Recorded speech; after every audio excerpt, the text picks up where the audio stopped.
Esta mañana nosotros vamos a hablar en nuestra serie de teología para la iglesia, vamos a hablar acerca de la teología de la adoración. Teología de la adoración.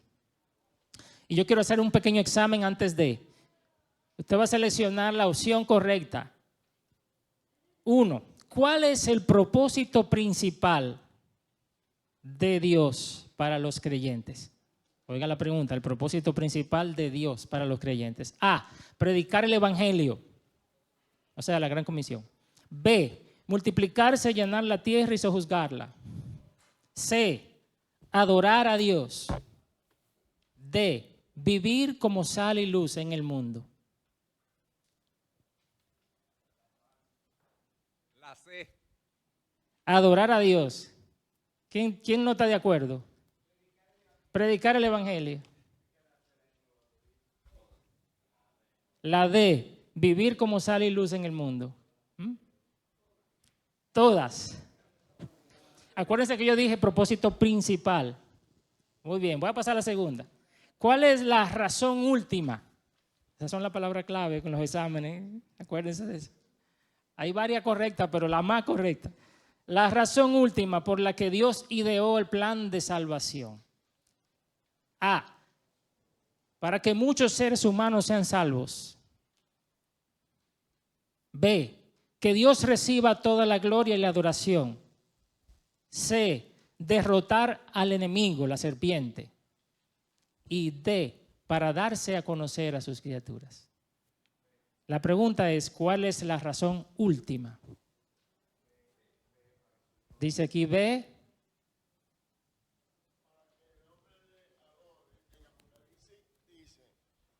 Que los 24 ancianos y los seres vivientes, los ángeles, unos reconocen y otros adoran permanentemente. Ok. Entonces, ¿cuál es la respuesta correcta para ustedes? La B. ¿Quién piensa diferente? Ninguna de las anteriores. O sea, la razón última no es para que adoremos a Dios, ni para que los seres humanos sean salvos, ni para derrotar al enemigo, ni para dar a conocer. ¿Y cuál será? Yo considero que el Señor se glorificaba a sí mismo lo suficiente antes de la creación, entonces no necesitaba a los humanos. A mí me parece que el fin último es compartir su gloria. Ok. La razón última por la que Dios ideó el plan de salvación. No la creación, sino el plan de salvación. Ok. Pregunta número 3. La adoración es primariamente, acuérdense que yo le doy palabra clave. La adoración es primariamente A, las acciones que llevamos a cabo para honrar y exaltar a Dios. B, la actitud del corazón para agradar a Dios en todo lo que hago. A o B. A, B. Ustedes se están dando cuenta de lo que hay aquí, ¿verdad? Ok. Número 4. La adoración es, 2 puntos, interna, B, externa, C, individual, D, colectiva, E, todas las anteriores, F, A y C, es decir, interna e individual, y G, B y D, es decir, externa y colectiva. Todas las anteriores. Ok. Ya, esta es la última. Esta es la última pregunta. ¿Cuáles de estas son expresiones bíblicas de la adoración? Postrarse, rendirse. Esa es la A. Postrarse, rendirse. B, cantar, alabar. C, orar, clamar. D, traer ofrendas. E, servir. F, obedecer los mandamientos. D, predicar el evangelio y escuchar la palabra. H, celebrar las ordenanzas. I, todas las anteriores. Y J, A, B, D y E son correctas, es decir, postrarse, cantar, traer ofrenda y obedecer. Todas las anteriores. Ok. Muy bien. Yo no le voy a dar la respuesta si estuvieron correcta o no. En la medida en que desarrollemos un poco, algunas de ustedes la van a tener un poco más claras, pero ¿qué idea tienes tú de la adoración? Miren, definir la adoración no es fácil, porque la Biblia no da una definición de la adoración en negrita, como hacen en los libros de texto, que dicen adoración es : en negrita itálica. La Biblia no tiene eso. Si yo pregunto aquí, ¿cuál sería tu definición de adoración? ¿Qué dirías? Una sola persona que me diga qué piensa que es la adoración. Carlos. Todo acto que da gloria a Dios. ¿Cómo? Todo acto que hagamos que da gloria a Dios. Todo acto que da gloria a Dios. Es decir, que se puede adorar solamente a través de actos. Puedo adorar a través del diezmo, puedo adorar a través de dar gracias por los alimentos, puedo adorar dándole gloria a Dios con mi trabajo. Todo acto que yo haga que glorifique a Dios. Ok. Lebron, te iba a decir algo.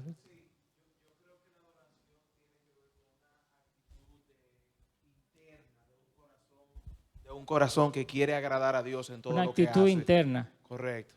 Carlos dice que es todo acto que le da gloria a Dios. Y tú estás hablando de actitud interna. ¿Hay una diferencia entre esas dos cosas? Claro, lo interno me lleva al acto. Lo interno me lleva al acto, pero no siempre. No necesariamente. Yo puedo hacer algo, hacer una acción sin internamente tener la motivación correcta. Ok, se dan cuenta que no es tan fácil. Yo puedo preguntarle a cada uno y me van a decir un aspecto diferente de la adoración porque nadie tiene una definición concreta per se. Y de hecho, hay un autor que dice que la adoración no se puede definir sino experimentar. Ahora, nosotros vamos a estudiar un poco esta mañana algunas palabras clave que la Biblia usa para referirse a la adoración.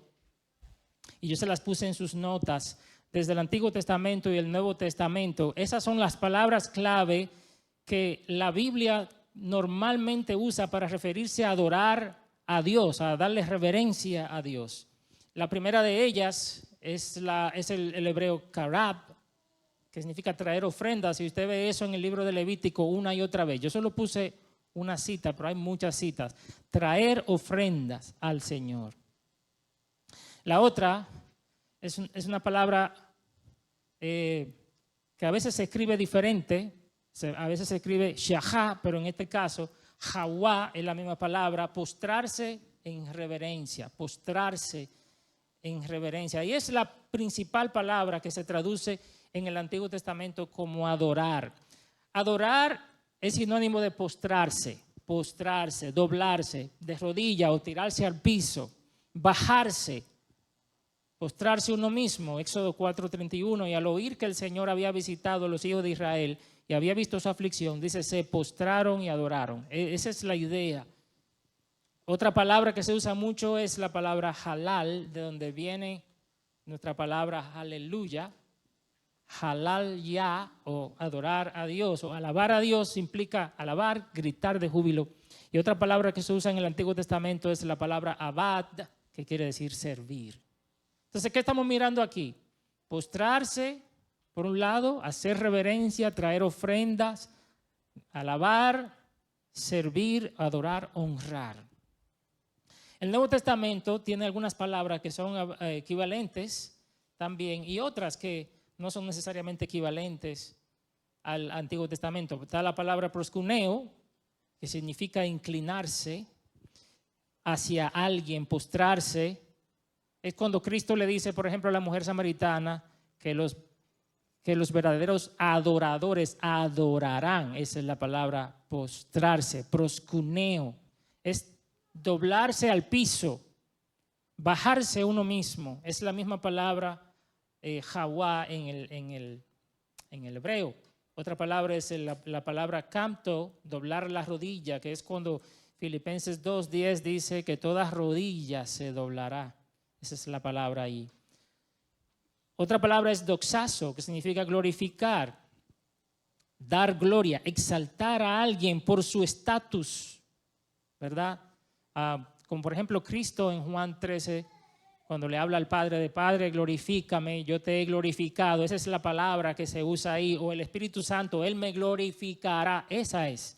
Doxazo, de ahí viene la palabra doxología, para hablar de esos pasajes que le dan gloria a Dios. En el hebreo es la palabra kabat o kabot. No sé si han escuchado esa palabra, kabot. Kabot es el nombre, kabat es el verbo. Kabat es el verbo glorificar y kabot es gloria o peso. Y la última palabra que les he puesto ahí es la palabra leiturgia o latreia, tienen la misma raíz, es la palabra, de donde viene la palabra liturgia. Uno le dice liturgia, ¿a qué cosa uno le dice liturgia hoy día?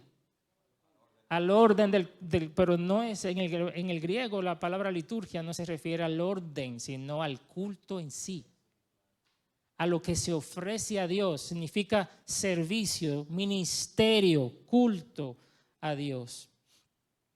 Esta palabra describía el oficio del sacerdote del Antiguo Testamento y también el ministerio de Cristo, Hebreos 8:6, y la adoración de la iglesia, Hechos 13:2, cuando dice que cuando estaban en Antioquía, dice que ministraban al Señor. Esa es la palabra, ministraban, leiturgia. En resumen, ¿qué es lo que vemos aquí? A ver, ¿qué estamos mirando que estas palabras nos dicen? ¿Quién puede resumir estas cosas que estas palabras nos están diciendo? Por aquí, el micrófono. Si hacemos un resumen de todas estas palabras, ¿qué ideas nos quedan en la cabeza? Esas son las diferentes formas de adoración. Pero vamos a resumirla un poco, eso es lo que quiero, que la resumamos. Allá atrás, hay alguien que la puede, esas son las diferentes formas o expresiones, pero ¿quién puede hacerme como un resumito? Allá. ¿Quién? Son las diferentes formas en que Dios quiere que nosotros estemos relacionados con Él. ¿Cuáles son?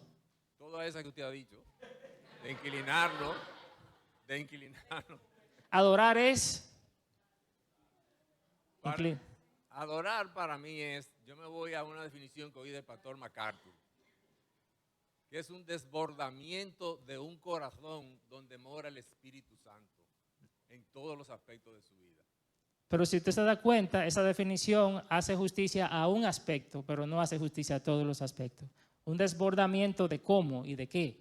A ver, allá, creo que Carlos estaba levantando la mano. Entonces, yo creo que vuelvo a mi definición, pero juntándola con la de Eduardo, son un conjunto de acciones motivadas por un deseo interno de agradar a Dios. Porque estas son acciones las que están aquí, Okay. pero vienen motivadas por un deseo de adorarlo. Ok, Pastor Eduardo, por aquí adelante. Tenemos a los hijos de... Yo diría que es postrarse delante de Dios en el poder de su Espíritu y conforme a su verdad en su palabra, reconociendo quién Él es en su majestad, su grandeza, su poder y su amor y lo que Él ha hecho por nosotros. Ok, bien. Wow, ok. Yo le quiero dar una definición un poco amplia de adoración y la puse en sus notas. Porque si tú te fijas, este conjunto de palabras está describiendo la forma en que Dios quiere que nosotros hagamos ¿qué?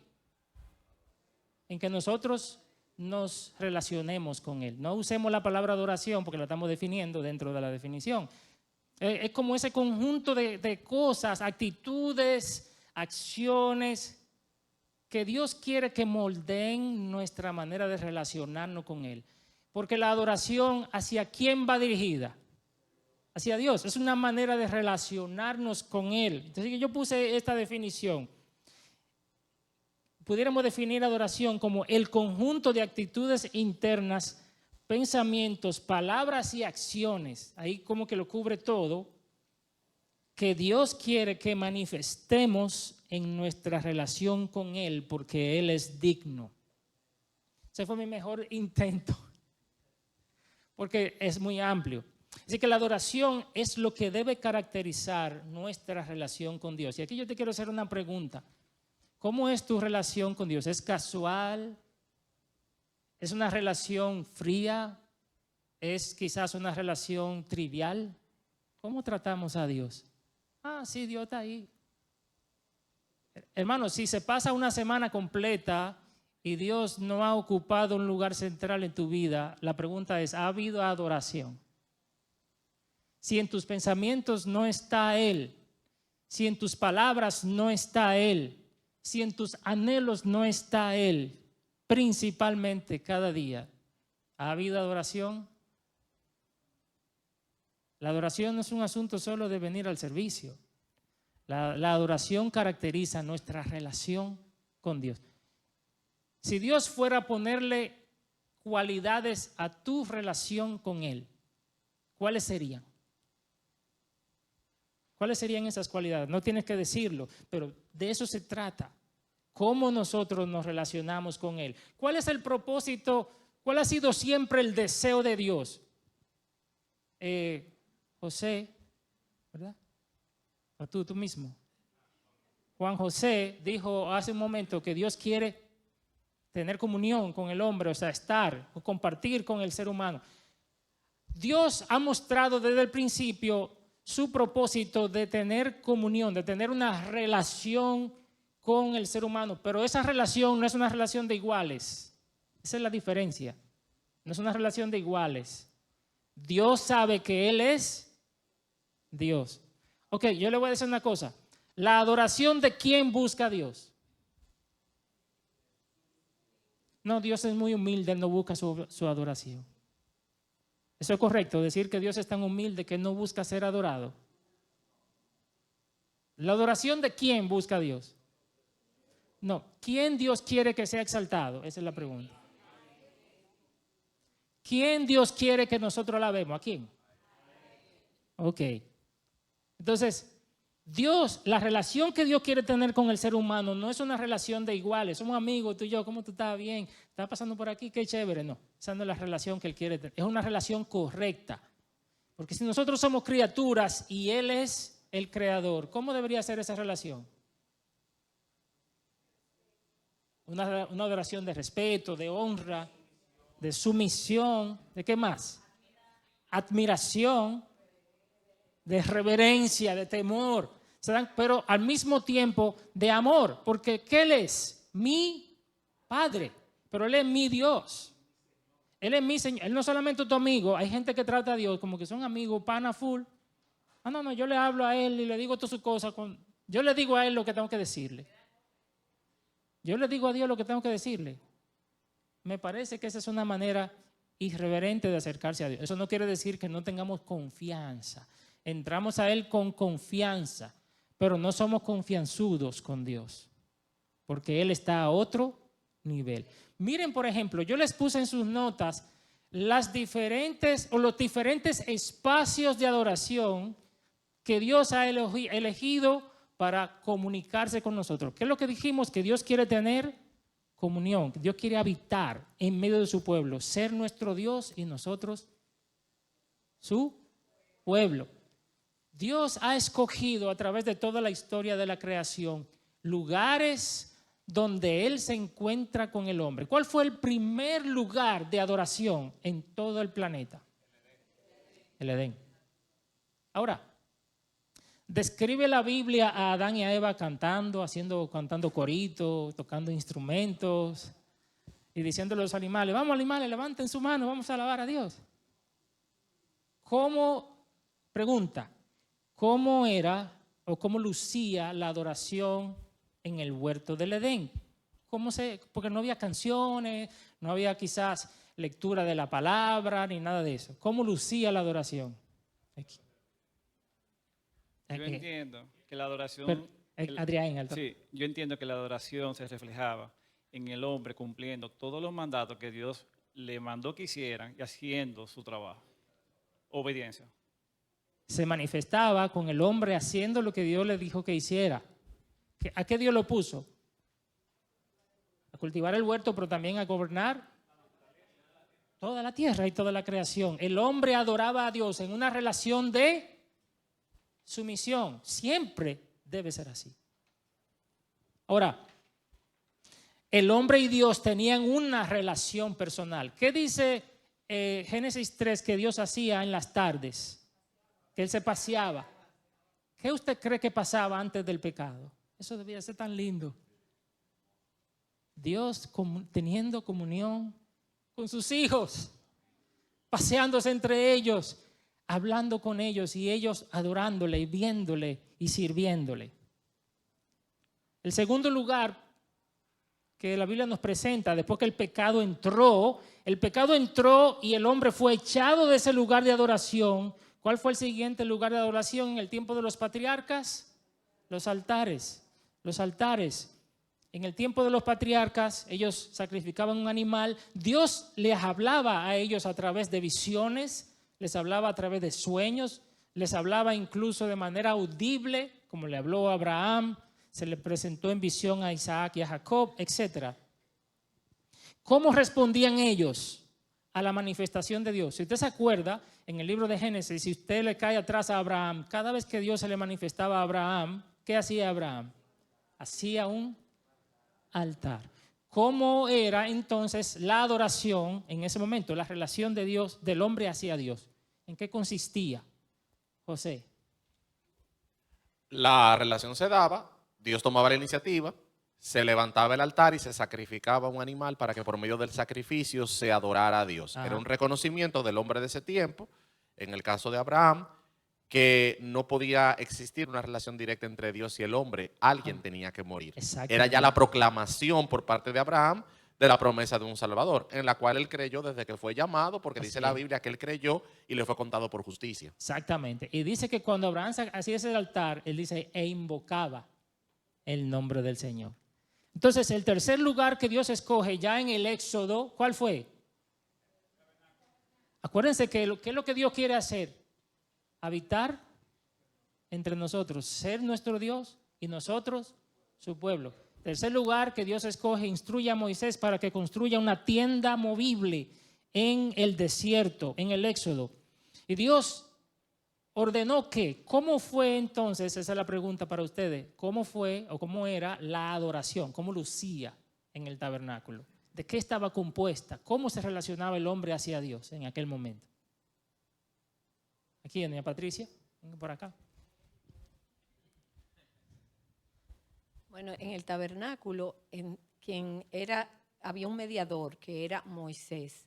Y Moisés se entraba a la tienda, y cuando Moisés entraba a la tienda, todo el pueblo estaba pendiente, pero solo Moisés entraba y salía, y entonces el pueblo veía, ¿verdad? O sea, y Moisés le decía al pueblo lo que Dios le había dicho. También el tabernáculo estaba en el centro de la comunidad de Israel, y todas las tribus rodeaban en cierta medida ese tabernáculo, como viendo lo central que era esa presencia de Dios en medio de su pueblo ahí en el tabernáculo. ¿Y cómo era, doña Patricia? ¿Qué era lo que hacían los adoradores en ese momento? Ellos se postraban mientras Moisés estaba y luego obedecían lo que Moisés decía. ¿Qué fue qué? ¿Qué fue lo que Dios estableció a través de Moisés? La ley. Exactamente. La ley. Dios estableció la ley y un sistema de ¿qué? De sacrificios. Y lo estableció en el desierto. ¿Cómo era mediada esa relación entre el hombre hacia Dios? No era directa. Ellos tenían que ofrecer por sus pecados diferentes ofrendas y diferentes sacrificios que, como decía José Alberto, apuntaban al Salvador. Pero así lucía la relación, una relación mediada por una serie de ritos con un mediador que era Moisés y también Aarón y todos los sacerdotes. Ahora, después de que el pueblo entró a la tierra prometida y se estableció, y un tiempo después vienen los reyes, Dios instruye a David para que Salomón le construya ¿el qué? El templo. El templo. ¿Cómo era entonces la adoración del templo? La adoración del templo fue un upgrade de la adoración en el tabernáculo, en el sentido de que tenía toda la regulación del tabernáculo, del sistema sacrificial, pero además de eso, el templo incluyó la lectura de la ley, que ya la tenían, canciones, música y fiestas anuales, que se celebraban ¿dónde? En el templo. ¿Qué tenía que hacer todo israelita? Subir al templo una vez al año en los momentos en que se celebraban esas fiestas. Y esa era la forma como ellos adoraban. ¿Cómo adoraban ellos? Ellos iban al templo, ellos escuchaban la ley, ellos se postraban, ellos cantaban canciones, igual el sistema sacrificial, sacrificaban animales, sacrificaban avecitas, también corderos, etcétera, etcétera. Pero el templo fue destruido y los israelitas fueron todos llevados en cautiverio, el reino del norte a Asiria, el reino del sur a Babilonia.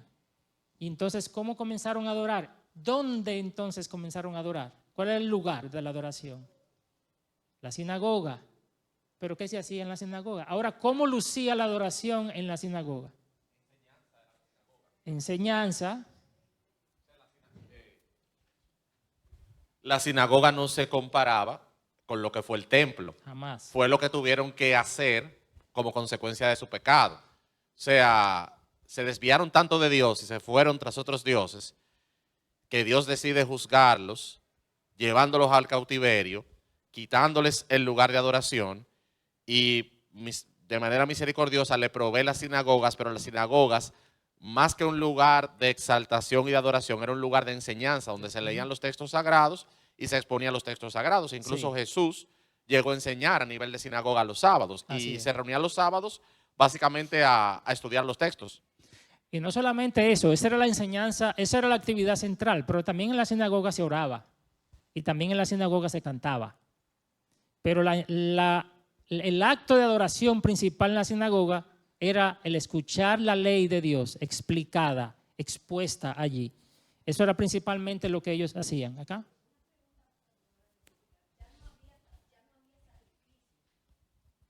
Una pregunta, ¿ya no habían los sacrificios? No. O sea, del templo, con la destrucción del templo, cesan los sacrificios. Cesan los sacrificios. Por eso lo que estamos haciendo es mirando cómo la adoración ha ido cambiando a través de cómo Dios se los va llevando a diferentes lugares. En la sinagoga no se sacrificaba nada. Pero una vez ellos ya tenían la Torá, la ley, ya esa sí se siguió leyendo. Todo el tiempo. Todo el tiempo. Todo el tiempo. Y ya tenían muchos de los salmos en el cautiverio y cantaban los salmos. Lo que pasa es que después de que ellos retornaron del cautiverio, volvieron a reconstruir el templo, lo que se llama el segundo templo. Que eso se construyó con Esdras y Nehemías, el profeta Zacarías y el profeta Ageo. Estuvieron profetizando durante el tiempo de la reconstrucción del templo. Sin embargo, ese templo nunca fue lo que fue el otro templo. Cuando Jesús vino a la tierra, el templo estaba ahí. Herodes le había dedicado años para reconstruir ese templo y ponerlo bonito. Y el sistema sacrificial se reintegró otra vez al templo. En los tiempos de Jesús se hacía. Ahora, cuando Jesús llega, y vemos eso en Juan capítulo 4, el lugar de adoración cambió. ¿Qué le dijo Jesús a la mujer samaritana? Aquí te digo que ni en este monte, ni en Jerusalén, hablando del templo, adorarán al Padre. ¿Dónde adorarán al Padre ahora? En espíritu. El lugar de adoración es Cristo. ¿Cómo es que los creyentes hoy podemos adorar al Padre? Lo podemos adorar en Cristo, en unión con Él, y por causa de lo que Él hizo, tú y yo ahora podemos, ya no necesitamos ¿qué?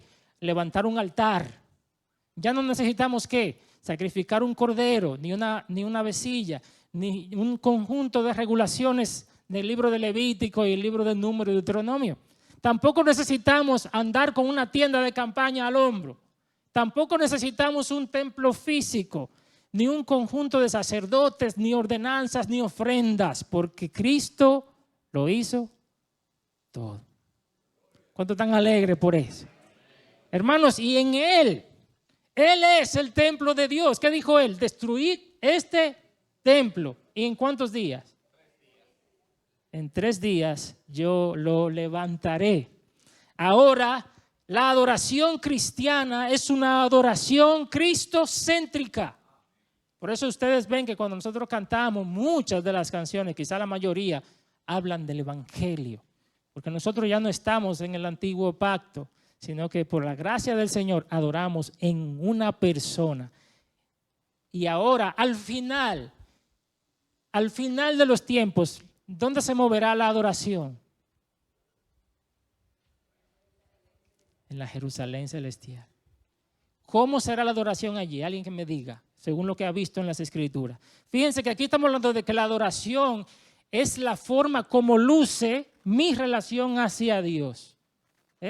Y se ha visto usted ha visto cómo ha ido variando, ¿verdad? La forma en que el hombre se dirige hacia Dios. ¿Cómo será en el reino eterno? ¿Cómo será en la Gran Jerusalén? Cara a cara. ¿Qué es lo que se cumple en Apocalipsis 22? Dios dijo, yo habitaré en medio. ¿No es ese el deseo de Dios siempre? ¿No se hizo Cristo un tabernáculo él mismo? ¿Qué pasó con Cristo? Dios vino, Emmanuel, a habitar con el ser humano, pero Cristo se fue y nos dejó el Consolador y ahora nosotros adoramos en Cristo. Pero en aquel día, como dice Magalis, le adoraremos cara a cara. En aquel lugar ya no habrá ningún tipo de mediadores, ya no habrá pecado, ya no tendremos que utilizar la fe para adorar a Dios, porque nosotros estaremos con Él para siempre. Esa adoración allá, ¿cómo será? Plena. Esa adoración será profunda. Esa adoración será totalmente real, sin impedimento, sin distracciones, que tengo aquello, que tengo lo otro, que tengo no sé qué. Y todo lo que vamos a hacer nosotros, que vamos a hacer muchas diferentes actividades, todo eso será una adoración para nuestro Dios. Qué lindo. Al hacer este recorrido, nosotros nos damos cuenta que la adoración tiene un aspecto interno y tiene un aspecto externo. Siempre ha sido así. Aún en la época de los patriarcas y antes de los patriarcas, ha habido gente que ha adorado a Dios en espíritu y en verdad. ¿Se acuerdan de Enoc? ¿Qué dice la palabra de Enoc? Que caminó con Dios. Eso habla de adoración, eso habla de una relación. Abraham caminó con Dios, Noé caminó con Dios, Job caminó con Dios, David, Josué, Caleb, Débora, David, Elías, Eliseo, Jeremías, Daniel, Ezequiel, Malaquías, Simeón, Ana, Zacarías, Elizabeth, los magos, los apóstoles, caminaron con Dios a pesar del lugar que estaba destinado para adoración. Lo adoraban en espíritu y en verdad. Por eso, partiendo de eso, podemos considerar algunas definiciones de la adoración. Adorar es amar profundamente. Amarás al Señor tu Dios, como dice el pasaje, con todo tu corazón, con toda tu alma, con toda tu mente y toda tu fuerza. Adorar es perseguir de todo corazón, encontrar satisfacción, felicidad y gozo en el Señor. Adorar es amar exclusivamente. Amar exclusivamente. Dios no quiere competencia en nuestras vidas. Eso es adorar. Mateo 4:10. Vete, Satanás, porque escrito está, al Señor tu Dios adorarás y solo a Él servirás. Ahí están las dos palabras, proskuneo y liturgia. Adorar es dirigir nuestra obediencia, nuestra lealtad, satisfacción y devoción únicamente a Dios. Adorar es rendirse completamente. Oigan estas tres cosas que hemos dicho. Adorar es amar profundamente, amar exclusivamente, rendirse completamente. Romanos 12:1. ¿Qué tenemos que hacer? Presenten vuestro cuerpo como sacrificio vivo, santo, aceptable a Dios, que es el liturgia, es el culto racional de ustedes. Nuestra adoración es nuestra decisión activa de poner a un lado nuestros propios deseos y en su lugar reconocer la dignidad de Dios, su autoridad, gobierno y poder, rendirnos a nosotros mismos y levantarlo a Él. Adorar es humillarse. Y finalmente, dice el pastor John MacArthur, adorar al Señor es atribuirle a Él el honor, la gloria, la alabanza, la adoración, la reverencia y la devoción que le corresponden, tanto por su grandeza como por su bondad. ¿Por qué nosotros adoramos? El mismo John MacArthur dice, la adoración es el tema de la historia de la salvación, el propósito supremo por el cual los creyentes fueron redimidos y la ocupación con la que estarán eternamente embelesados. Hermanos, la adoración es la prioridad de Dios, aquí y por la eternidad. ¿Ustedes saben por qué nosotros evangelizamos? Porque hay gente que no está adorando a Dios. Por eso evangelizamos.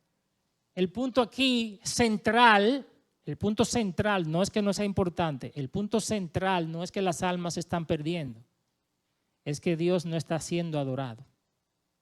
Te dirá, oye, eso sí se oye duro, pero eso es lo que la Biblia enseña. Lo peor que le puede pasar a la humanidad es que Dios no sea exaltado, es que Dios no sea adorado. Por eso, hermano, no te conformes con vivir una vida religiosa, de venir a la iglesia, de hacer aquello, de hacer lo otro. Si tu vida no está siendo una fuente de adoración a Dios, no te conformes. Dios no solamente quiere que tú te sientas salvo, Dios quiere que tú y yo le adoremos con nuestra vida, pero también con nuestros actos. Es decir, la adoración es interna y la adoración también tiene manifestación externa. Es la prioridad de Dios. El Padre busca adoradores que le adoren en espíritu y en verdad, dice Juan 4. Todo lo que Dios hace en la obra de la salvación, la hace para su gloria, como dice Efesios. La adoración es el propósito de la creación y también es el propósito de la redención. Estoy resumiendo porque ya se me acabó el tiempo.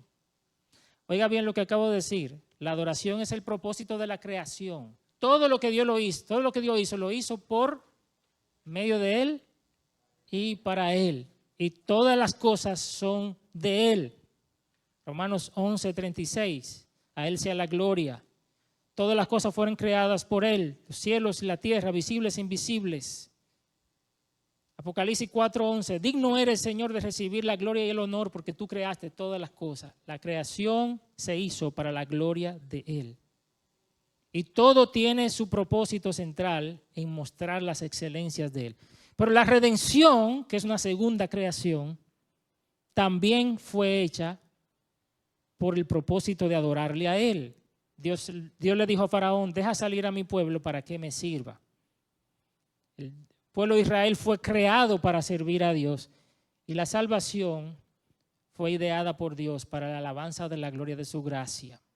Número 4, la adoración es actualmente la actividad central del cielo. ¿Cuántos creen eso? Cuando Isaías vio su visión, ¿qué estaban haciendo en el cielo? Cuando se abrió la ventana para que Juan lo viera en Apocalipsis, ¿qué se estaba haciendo en el cielo? La adoración es la actividad, si se le puede llamar actividad, central del cielo. Y número 5, la adoración será la actividad central de la eternidad. En la eternidad no estaremos predicando el evangelio, estaremos salvando las almas, nada de eso, ni estaremos haciendo bien social. ¿Estaremos haciendo qué? Adorándole. Adorándole de todas las maneras, no solo cantando canciones. Hay gente que piensa que ay, vamos a estar cantando todo el tiempo, cantando, se me va a gastar la garganta. No, usted va a estar y yo vamos a estar haciendo diferentes actividades que el Señor determine que nosotros hagamos. Todo para su sola gloria. Y la reflexión aquí es si nosotros estamos viviendo a la luz de nuestro llamado. Yo le quiero dejar esa pregunta en su mente. ¿Estoy viviendo yo la luz de mi llamado? ¿Qué caracteriza mi oración? ¿Es mi oración frívola, seca, vacía? ¿Tengo yo tiempo de adoración personal en mi casa con el Señor? ¿Es mi lectura de la palabra una lectura aburrida, sin ningún asombro por lo que Dios me está mostrando en su palabra? ¿Menosprecio yo el congregarme con mis hermanos en la adoración colectiva? Llego por mitad del culto cuando ya el tiempo de las alabanzas pasó, porque yo no soy una gente de estar cantando, eso de estar cantando a mí no me gusta mucho. ¿Vienes al culto solo para escuchar la palabra o vienes para adorar? Revisa eso. Hay gente que dice, yo voy a la iglesia a escuchar la palabra. Tú debes venir a la iglesia a adorar a Dios. Escuchar la palabra es una manera en que nosotros adoramos a Dios, pero le adoramos con todo lo que somos.